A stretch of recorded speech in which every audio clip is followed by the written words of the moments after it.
Merci pour la confiance renouvelée à Congo Buzz Télévision. Mesdames et messieurs, bonjour et bienvenue à votre magazine Campus Lekinois. Tous sur rond-point Willery, précisément dans la commune, il y a Lingwala. Place de Ekosololana, population congolaise concernant réouverture, il y a balier des cultes. Entre autres, gouverneur, il y a ville, il y a Kinshasa, a ordonné de placer des policiers dans chaque entrée à l'église. Sans plus tarder, chers internautes, suivez la réaction des uns et des autres.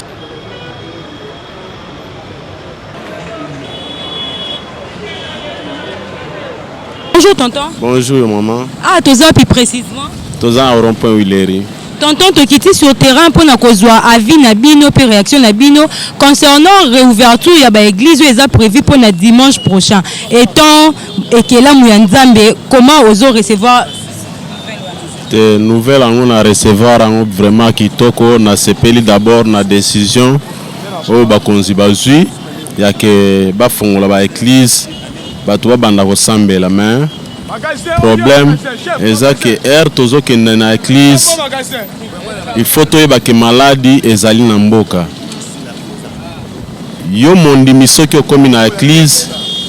Je pense que na église batie ba mai po mutu nyonso asokola maboko avant kota église osokoli maboko na kati ya église.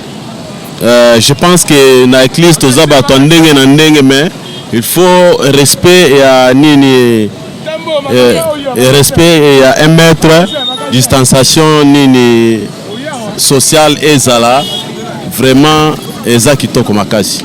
Concernant annonce ya gouverneur ou à lobby que ba policier bazala placé devant ba église nyonso boyambi yango ndenge ni non kocha ba policier liboso ya église nyonso eza pe mabete eza po ava po eza na bato mususu po asokola kaka maboko ya pamba donc eza amoni yango donc musala munene po na ye mais po na ngai so batie ba policier wana je pense que vous allez un peu bien pour la nuit avant kota na église osokoli maboko na yo oza na kashine na yo okoti na église eza bien eza mbabete eza kitoko. Mais pour la nuit kaka ba église to moni ba terrasse pe ba bar et fongoli mais ba ordonner ba policier te pour la nuit kaka ba église. Maman, ce qui est bien, na babar, bateau bakota na babar, baza vraiment moi et belé te koleka bateau bakota na église. Poso qui aucun na église lelo okuta ba église musus bakoza ba 1000 personnes, ba 5000 personnes, 8000 personnes. Donc bateau bakota eza ba église bazala bateau belé. Vous comprenez? Et ba église bateau belé bakotaka.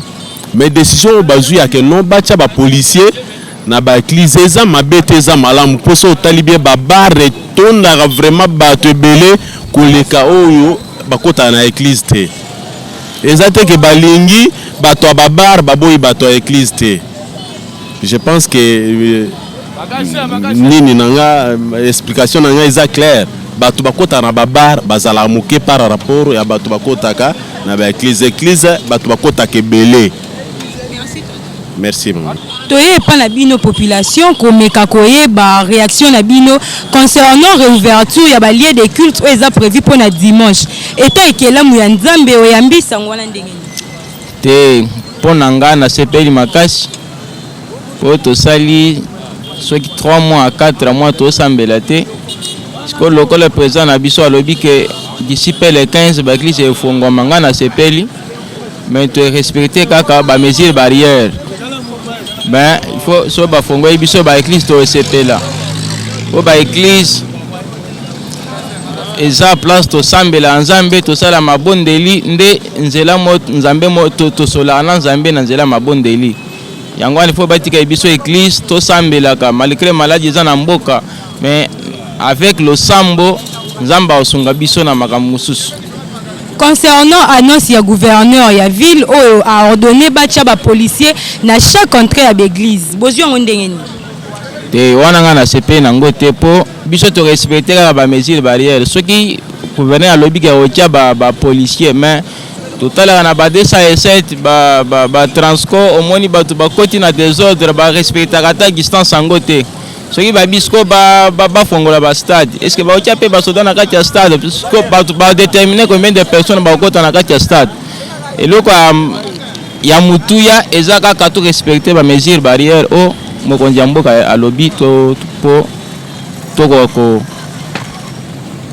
tomoni mpona baéglise baordonne bapolicier bazala alors que ntango bafongoli babar na baterrasse baordonnaki bapolicier te. Comment bokoki koexpliquer réaction te yango wana nalobi il faut batika kaka basoda basala mosala na bango mais biso tokorespecte bamesure barrière tozala na bakachine na biso avant ya kokota église tosokola maboko torespecte mwa distance mais balongola biso basoda mpo basoda bacréera baincompréhension moko boye oyo ezanga ntina bango soki bapermettre bango bake tema na baeglise baomona yango bakomisa yango sida na bango banda olia bato bambongo banini wana ekozala bien te créer badésordre na kati ya église, c'est ça. Bonjour monsieur. Oui, bonjour madame. Nous sommes descendus sur le terrain pour essayer d'avoir vos réactions concernant la réouverture des lieux de culte qui est prévue pour ces dimanches.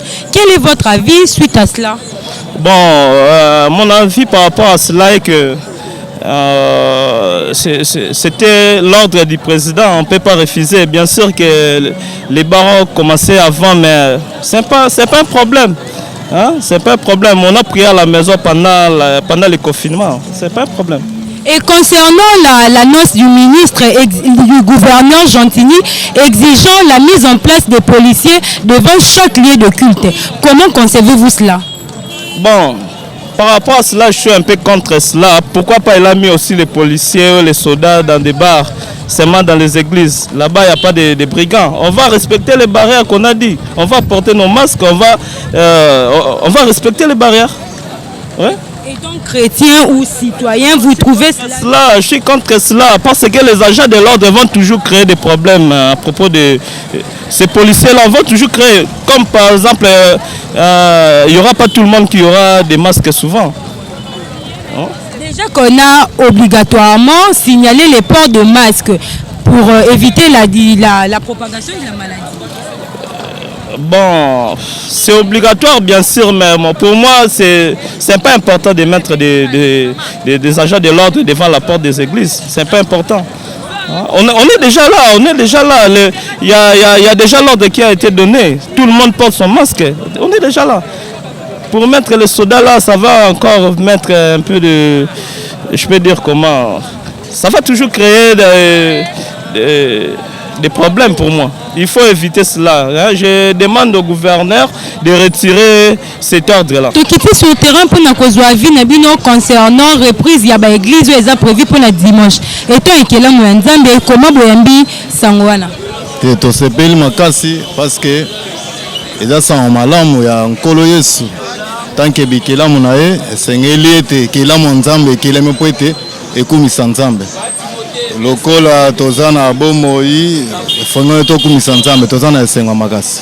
Et concernant décision ya gouverneur ya kotia ba policier liboso ya ba église nyonso boyambi yango ndenge ni te gouverneur aza gouverneur bato mais makambo etali spirituellement ya yebi yango te elo na senga ye soki etalinga banda mezi wana fa bandana na baba ba boîte de nuit acha ba policier kuna nde bisika désordre ezalaka na église ordre ezali esengeli ka sala elo wana te to sepe nango te.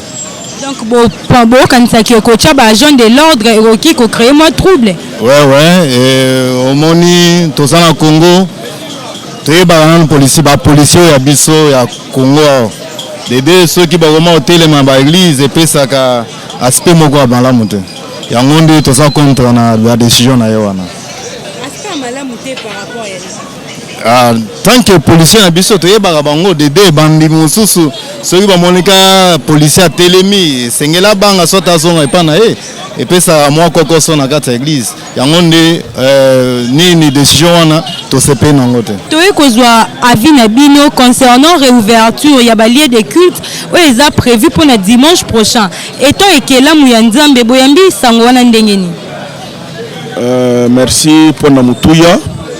Mais premièrement, nous se présenter nous comme bonangai eza pour y racheter eza chrétien mais pour na ndenge tuningai na yambi sangwana kitoko penza parce que tosali mikolo ebele tozokende baeglise te. Répondre de Papa, concernant annonce ya gouverneur ya ville où a exigé ba placer ba policier liboso ya église nyonso. Étant chrétien citoyen boyambi ondengeni. te leloko wana ya gouverneur ya kotia ba policier na ba église nyonso ngai na yambi yango bien te. Pona nini? Parce que na église ordre izalaka kuna. Gouverneur a kopesaka message que ba pasteur non ba responsable ya ba église ba respecter ba mesure ya distanciation de telle façon que ceux qui toye na église mutu na mutu afandi vis-à-vis ya ba mesure barrière ya coronavirus mais kozo ba policier ko na ba église te wana eza bien te parce que tout le monde a gâté bango moko bazo tambola na mituka wa baza séparé na yambi yango bien te. Pour la nini ka ba église baba on a ba terrasse efongoli to moni ba agent de l'ordre te pour la nini ko tiaka kana ba église ba agent de l'ordre yango na zolo bat ko bila mesure azui yango na ndingi moko ya bien te parce que ba fongoli babar na ba biloko mususu mike na mituka ko momema 4 personnes. To moni la police kuna azo pekisa te soki na barre de biso ko kuta bato ebele bazo le transport mais na église ko tia la police to yambi yango bien te est-ce que ba tia ki ba policier na babar to moni bango te alors to ko singa na bobila à revoir mesure wana mais to yebi ki na église to salaka na ordre. Tokiti sur terrain pour la komekozwa avis na bino concernant reprise ya ba activités religieuses où ils ont prévu pour le dimanche étant ekela mu ya nzambe sûrement pe chrétien boyambi yango ndengeni. Bon tu yambi nango ka nesengo quand même hein? Tu vois que les activités des églises arrêtées comme ça à cause de la maladie. Alors du fait que bazongisi yango ba église ebande la activité nango tu yambi nango nesengo. Et pour la décision du gouverneur, il y a qu'à placer bah, agent de l'ordre liboso à chaque église. Comment concevez-vous cela? Bon, information ana toyoki ango, c'est un peu douteux parce que comment na église batnyo so bazokota. Bana mike, ba mikolo, hein? Ba si mibali bazokota. Normalement église il faut ezala ordonné. Ordre moko ezala kuna. Bango baza ba agent de l'ordre. Bon, moi je ne trouve pas pourquoi bazo tia ba agent de l'ordre kuna. Et sengelika mokonzi alo ba moko muke tolingi na église likambo sale maboy. Allez, ba salat, ba suivre te ba kolanda. Maintenant, tellement que bazo tia ba agent de l'ordre. Ceux qui mutu moko aye atalika na église amoni ba policier ba telemi alobité. Ba église eza kanga na moni ba policier kuna azongi na ye. Ozomona que eza tellement que ba lobi eza activité ouverte, ce n'est pas ouverte pour bien dire. Tomoni na babar ba terrasse et fongola qui y a un moment mais ba agent de l'ordre ba exigeait qui présence na bangote. Pourquoi seulement ya ba église?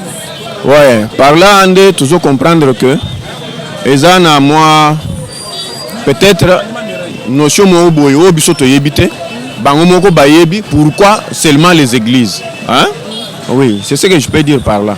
Nous sommes descendus sur terrain pour nous kozwa avis na bino concernant reprise ya ba activité religieuse ou eza prévu pour le dimanche. Boyambi ondengeni. Oui, to sepeli nango et c'est encourageant, nous félicitons le gouvernement pour la réouverture des assemblées religieuses. Et concernant l'annonce du gouverneur de la ville de Kinshasa qui a exigé la mise en place des agents de l'ordre devant chaque lieu de culte, comment concevez-vous cela? Oui, c'est un message à honorer d'abord parce que nous de l'Église, nous qui sommes chrétiens, nous sommes là pour honorer les autorités publiques. Donc nous l'honorons et aussi nous les soutenons. Et les lieux religieux sont les lieux où nous devons d'abord respecter tous les messages des autorités publiques. Les gestes barrières doivent être respectés scrupuleusement. Et nous encourageons cela. Nous avions vu il n'y a pas longtemps l'ouverture de bars et terrasses. Cela n'était pas mis en application. Pourquoi seulement pour les églises? Oui, maman, vous ne pouvez pas comparer les bars et les assemblées religieuses de la même façon. Les assemblées religieuses sont les lieux d'ordre et de respect. Les bars sont les lieux où il y a toute personne confondue. Donc, ce que tu dois savoir est que nous de l'Église, nous qui sommes chrétiens, nous devons respecter les messages de nos autorités pour les gestes barrières. Afin que nous ne soyons pas contaminés, il nous faut respecter. Et je profite de l'occasion publique pour solliciter à tous nos frères, tous nos compatriotes à respecter les gestes barrières pour lutter contre le Covid-19 qui ravage le monde entier. C'est encourageant. Vous l'avez très bien dit, vous souhaitez à ce que tout le monde respecte les gestes barrières. Pourquoi dans des bars et terrasses, cela ne peut pas être aussi en application? Bon, nous sommes des chrétiens, nous ne pouvons pas nous ingérer aux barbares et aux buveurs. Nous sommes des chrétiens, nous nous intéressons aux gens qui adorent, qui veulent respecter, pour leur dire que respecter l'autorité publique, c'est ça même être chrétien. D'abord, nous respectons les autorités publiques. Nous ne sommes pas des bars. Là, c'est confondu avec tout le monde. Et nous ne pouvons pas nous ingérer aux gens qui sont des bars et des terrasses. Là, c'est leurs affaires. Mais nous, comme chrétiens, nous devons respecter nos autorités publiques pour les gestes barrières. Tout ce qu'ils vont nous exiger, nous devrons les respecter. Tokiti sur le terrain pour nous avis nabino concernant reprise de l'activité religieuse, ils ont prévu pour le dimanche. Bon, tu as bien on a essayé mingi parce que l'église ta ezokota et ça la biso bien parce que biso toza bana nzambe to message déjà ko sambela dimanche. Donc tu as bien on a essayé mingi vraiment. Et concernant avis à gouverneur a exigé bacha ba policier liboso à chaque église. Bonjour ndengeni. Bon, kocha ba policier liboso à église tout le monde eza drôle makasi parce que babar bache ba policier te ba boîte bache ba policier te ba flat bache ba policier te mais comment ba kocha ba policier liboso à église et ba nganga nzambe baza ba komi ba criminel pour bache la bango ba policier te vraiment. Alors il a to eza bien te vraiment wana eza eloko bien te batika ba église et ça la musana ngo bato bakenda ba église bakenda osambela donc ocha ba policier onié bozo bangisa population ou bien boza ndeni bon to yebi te souci na ezani samba cha ba policier bato bakota na église mais bakota na église te donc tozo senga na gouverneur donc a retirer ni kocha ba policier na liboso ba église parce que église la place bato zokenda osambela eza place ya kobanga mingi parce que église la place moko il faut mutu so banga ngo donc so kende po kende o cha ba policier donc eza bien te vraiment il faut atala ni place na bien acha ba policier te vraiment to quitter sur le terrain pour nous kozwa avis na bino concernant reprise ya ba église o eza prévu pour na dimanche boyambi sango wala ndengeni reprise ya ba église o eza prévu par dimanche toyambi sango wana malamu pona faut prier biso to ba chrétien biso to ba chrétien faut prier to sepel makasi le président de la République a fongoli mamunyon tout pona journée à dimanche peuple tout avec église assemblée sepela pona nzambe na créa mokili ata ba président tout baza sima nzambe. Concernant décision ya gouverneur ya ville ya ko exiger ba policier bazala liboso ya chaque église besoin ndengeni pona nini bongo biso to sepel na ngote neti ngabo na sepel na ngote yo cha ba soda de église pona nini ba église yango moko to na ba ange o ba protéger avec église maman ba ange bazali oyo to sambela kabiso ba chrétien ba ange bazali nzambe mo azali o protéger ba toute église et bon pona ba bar ba terrasse ba chaki te poni ka pona l'église wana ezo concerné kaka ye moko gouverneur de la ville yemo gouverneur de la ville ndasali analyse amoni ke mingi mabete mais mingi ba pasteur mingi baza moins sérieux ba créer pe ba bavire yango a créer ba soda mais eza nango na china mote ata bato baye bato sambeli les jours à dimanche ezalango bien ntina basoda eza te soda aza agent de l'ordre ka ou désordre ezali soda koya ka ou désordre eza te oyo osani Tantine Tegiti sur le terrain pour nous avis na bino concernant bozongeli ya église eza prévu pour na dimanche étant ekela mwanzambe oyambisa mwana ndengeni na moni yango bien pour église ezozonga tosali ba 4 mois na bandako to priera bien te c'est peli dimanche tozokekumisa nzambe esengo makasi mpona biso bato tosalelaka nzambe na yango tomoni gouverneur ya mboka abetisi ete mpona kotia bapolisier liboso ya église nyonso bozwi yango ndengeni aza bapolisier mpona ni soko batia bapolisier faa bana na babar ntango eforamaki le 23 faa kende kotia bapolisier basurveille babar batie bapolisier comme ntango ya nzambe makambo aza batia bapolisier mpona ni po moko église ekobanda plein bato basalaka baplein mpo motu nyonso na mposaka ekumisa nzambe soka kotia so bapolisier mpona ni tokotaka mokolo yango ndenge ekoleka mpona bino botyei ya bapolisier eki kocrée mwa trouble to ndeni soki baye kosala sécurité mpona bato baoprie eza mabe te mais soki baye kosala trouble bamona mpera ya trouble mama tokiti sur terrain mpona komeka kozwa avis na bino concernant reprise ya baactivité religieuse oyo eza prévu mpona dimanche etant ekelamu ya nzambe oyambisango wana ndenge nini bon pour moi nayambi yango na esengo mais tomoni inconvénient oyo ezodécourage biso ezali ya kotia bapolisier devant église omoni pasteur aza mutu moko respectueux ere bakozwa basoda seno babrutalité bazala nango bakocreye bamakambo ebele okomona pasteur azoteya nini bapolisier bakokota na église baya kobrutalize bapasteur na présence ya bandimi ekopesa bien te normalement mpo na ngai ndenge bafongoli balingaki batiaka sete ke moto nyonso arespecte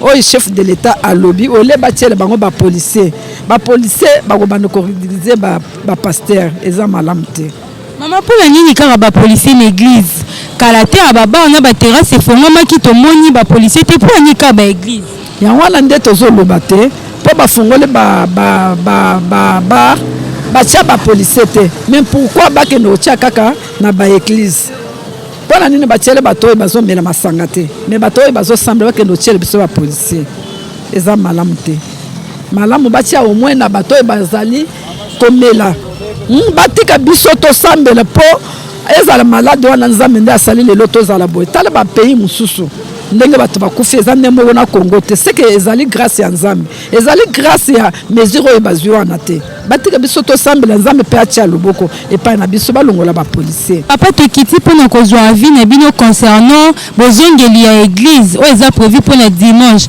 etombe ekelamu ya nzambe boyambisango wana ndenge nini oui merci maman ouverture ya baéglise vraiment c'est très bien parce que motu nyonso surtout toyebi ke commencement ya biso bien tokuta epa nzambe moko même chef de l'état ya ekilema nzambe asali bien ouverture ya église parce que motu il faut prier papa na yango tomoni gouverneur ya mboka abetisi ete sur emplacement ya bapolisier liboso ya baéglise nyonso bomoni yango ndenge nini bon je crois que nzambe likolo etant assez Gentino Ngobila, oui, c'est les policiers liboso. Mais dire que les policiers aussi, ils sont aussi des humains comme nous. Mais Moutouye Moko a conscience que malade en Mboka, numéro 1 chef de l'État, Senga qui d'abord Moutouye Liboso, d'abord on a commis battre là, il faut y Moko. Mais même les policiers aussi, il faut y battre là. Mais ce policier a battu l'église. Mais si on a battu l'église, bon, il y a encore l'église tendue. Parce que les bateaux sont des policiers. Les policiers, même lui aussi, a masqué. Donc, ceux qui chefs de l'État sont humains, comme tout le monde. On lui a placé comme garant de la nation, à garantir. Même Gentino Ngobila, il est aussi humain. Je crois que lui aussi, à l'église, c'est une obligation. Il n'y a pas qu'une église. Pas obligé, pas policier, pas qu'une église. Même le militaire. Vous voulez qu'il y ait la conscience, il faut ça. C'est ça. Parce que je vois même dans le débat, il n'y a pas de policiers qui surveillent. Mais si barrière, est-ce qu'il y a barrière? Mais non. eza mesure mais il faut bazapela baconseiller presque yango. Tokiti sur le terrain pour na kozwa vie na bino concernant bozongi ya église eza prévu pour na dimanche étant ekela mwanzambe oyambisa ngwana ndengeni. Vraiment naza na esengo parce que ça fait plus de 3 mois to prière raté to kenda ba église te to saka na ndako naza vraiment na esengo vraiment nazo zela vraiment les 15 wana. Pour tout le gouverneur ya mboka a exigé ba policier bazala liboso à chaque église. Bozui sangwana ndengeni. Mais ça m'étonne vraiment. Comment ça fait si bakotia ba policier devant ba église tandis que a ba fungola ba bar, ba restaurant, ba tchek ba policier te. Mais pour nani bakotia ba policier na église. Parce que chrétien na za mutu oya respecter. Il suffit seulement batia ba loi que ça va se passer comme ça to go respecter. Pourquoi batia so ba policier devant ba église pour ba sala nini? Selon bino ba kozala ya ba policier bozala mal à l'aise ou toko ça mal à l'aise mais tozo mona vraiment importance à la policier devant l'église. To quitter sur le terrain pour na kozwa vie na bino concernant reprise ya ba culte ou est prévu pour le dimanche entre autres tomoni gouverneur a exigé que ba policier base dans la liboso ya ba lieu de culte nyonso. Boyambi ngondengeni. Bon na lieu de culte le baga pour la sécurité net ya ba kulata masque ya nani protection ya coronavirus là musupo batu musuba koza bazo négliger rien que ça mais sinon te mutuna mutaebi ndeni na se comporter rapport à côté en église mais siko to na période moko pe ya makambo ya coronavirus yango ba policier quoi que bazali eza pe mabete. Mais pourquoi ba policier kaka pona ba église ba bar efongwa mina ba terrasse to moni ba policier te pourquoi ka ba église? Bon, bah église, il y a des fois bateau bazaki belé, hein, bateau bazaki belé, bazo kota ndenge balingi mais na bar ezalika mutu soka na mbongo na yende akiameli masanga na sens ya bongo. La normalité ba église eza place ya ordre, bomoni que sécurité fait ça la maka en église contrairement à ba bar. Bon, wana nde siko pona développer en venza na zo ba venza te mais côté la police na nous bandeli boeza bien. Côté la police na nous bandeleza bien pour mutuna mutai bake tout ça na période moko boye ya pandémie ya coronavirus mutuna mutai bake ezali sécurité ala ta azola ta masque l'air batwa ba komesa na makambo bongo wane na kanisa za bien. Mais étant ekela mwanzambe oyambisa ngwana ndenge. Bon, étant ekela mwanzambe vo ba église ezonga. Mais wana to sepeli mingi po to za ineti dépaysé toujours sambela lisute bo batu amesana ko sambelaka. Maman toye sur le terrain kozwa vie na bino population concernant bozongeli ya ba église o eza prévu pour le dimanche étant ekela mu ya nzambe boyambisa ngwana ndengeni. To sepeli ne bazongisi église to sepeli makasi pamba te liboso bandimeka babarezonga bativité mso ezonga mais église ba permettre ki yango loka ba permettre pas mokonza mboka en tout cas to sepeli mingi.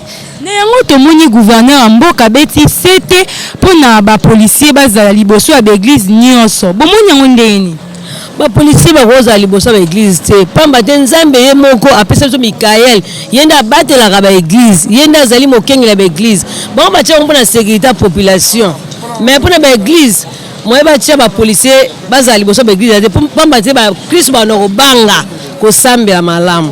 Mais pour le nini ka l'église to moni baba na ba terrasse ite ko fongwama ba policier bazate ba policier bazaka na église poani na lubi ba ko sa appel boso église te pamba te église mo nzamba za wana boso ba soda ba vandi pemele église na ba Christ ba za ko samela malamu te ba ko banga ba mona ka lokaba ko samela malamu te ba ko déranger bango yango église po za kimia Mikael ye moko kolo nzambo atinda ina obatira batu abatira pe mokili ba position ko batira église te pa mate on ba tia on pa ko batira église te. Papa to kitina terrain pour na kozwa vie ya population concernant bozongeli ya ba église o eza prévu pour na dimanche étant ekela mwanzambe oyambisa ngwana ndengeni.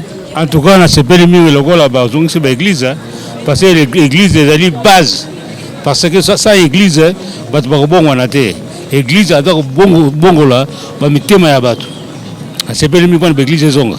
Na yango tomoni gouverneur mboka beti sete sur exigence ya ba policier liboso ya ba église nyonso ba policier bazala pona bino bomoni ndengeni. En tout cas, na côté ba policier na kati église, biso ko sepela yango te parce que kuna église makamba beza la kate. Et là makamba ko pesa mutu conseil. Ye police ko sa ni na côté église. Et police ko na église ide ta na musika kuna. Église la polele parce que bandimi ba kota baza à l'aise. Parce que kuna makamba mabeza la kate. Tomoni baba na ba terrasse fonga ma kalate ba policier baza te pour ani bango balinka pona église nde ba policier baza. Ah, en tout cas, dans le côté de l'église, en tout cas, on a police à Rosalate. Parce que, on a une maison en Nzambe. Nzambe yemoko a battu la bananaye. On a été au tia policier. Policier na côté babar, on a raison parce que na bar on a battu ba désordre, tout ça bitumba, tout ça. On a policier à côté na katabar. Mais na kata église était. Boyambi sangwana ndenge nini? Etamba ekela Nzambe. Bon, moni makamanzambe pena ndenge sawana faut ezala. Biso na ba regret ya trop tant que ba chrétien, tout le monde a basongi si ba bar, mais ba kangi l'église. Alors biso l'église wana za ba place biso ke na ko se retrouvaka. Na kati ya l'église, net ngala ke na sous bar te. Forme na ngana na ona parler comment ebele. Na ngoma ko betaka teni na mingi na kati ya église. Siko ndenge za bo edo bilambe ko mo vanda na ndaku bilambe fandi na ndaku. Donc ezola tamali susute pour l'église ekangamaki. Na yango tomoni gouverneur mboka beti c'était sur emplacement ya ba policier bazala liboso ya église nyonso. Boyambi yango ndenge ni. Emplacement ba policier wana ngakuna sepeli nango po tozala batu mususu ba ko take biso tina ba église. Ko beti mo restaurant na yo kitoko, mo costume na yo ya Daniel Echer, ba kulu na ba ngoya wana ba ko agresser do ba policier wana baza pour bakingela biso. Oso comprendre. Pour moi na Nzambe faut osala propre. Oso bango ya mama. Ndeti petit nanga sisa kiyento ninga sana. Yesu azo kende église abeta biloko na ba chapeau. Kokingela ngo poani na baba na ba terrasse te kaka na église. Bon, ba policier wana basara uniquement pona omoni toi ba chrétien. To bote toi ba chrétien mais parmi ba chrétien pe ba chrétien musu ya désordre baali. Ba lo bana biso 1 mètre.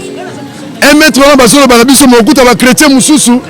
Azo ya soza mo sur la parfait na yo ye paso ya ko finala nga pemeno paso sur la parfait wana zo bazo bana biso 1 mètre ba soda wana basa uniquement pour la séparer biso ba tous à la distance pene à 1 mètre au moins même neto telemino boy normalement photos à 1 mètre hein ya au moins na somi mo mkesi mabo ya au moins ba police wana tina ba osala na église bazate o ba ko ba désordre non et ça va pour ba ko ordre.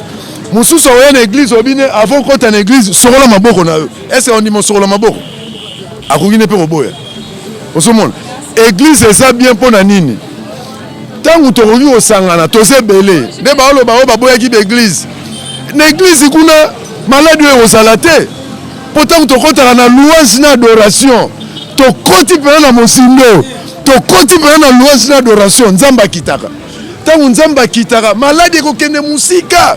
Bango basalaki berere bafongoli babar soki na babar lelo okuta bato bafinani baoluka biso tokufa donc fo église pene zonga neti nga nango osambela pa paster walesa zola na mama nasambela pa paster walesa donc paster walesa ese biso do makambo eza nango donc match ya nango bien. Vous comprenez? Merci tonton. Tonton te quitter sur le terrain pour notre vie à population concernant Bozongeli ya ba culte où ils ont prévu pour le dimanche prochain. Et toi Ikela Nzambe oyambi en ndengeni. Non, et ça allait vraiment bien, parce que sans Nzambe et l'occasion. Donc j'ai vraiment aimé. Na yango tomoni gouverneur mboka beti c'était sur ba policier bazali boso ya ba église nyonso. Bomoni ndengeni. On est un peu difficile parce que tout le monde va barrer fou mais tout le monde va policier donc place tout ça mais la comment tout cause la na va policier liboso donc on a vraiment ils bien vous allez lire ba policier place à liboso ba culte bomoni et tchabino mal à l'aise non et si m'a vraiment parce que tout ressemble là vraiment bien tu vois. Donc, idée on les a vraiment bien été. Cette émission est complètement terminée. À vous tous qui l'avez suivi, merci de votre sympathique attention. Merci également à Jacob qui était derrière la caméra. Restez branchés à Congo Buzz Télévision. D'ici là, portez-vous bien.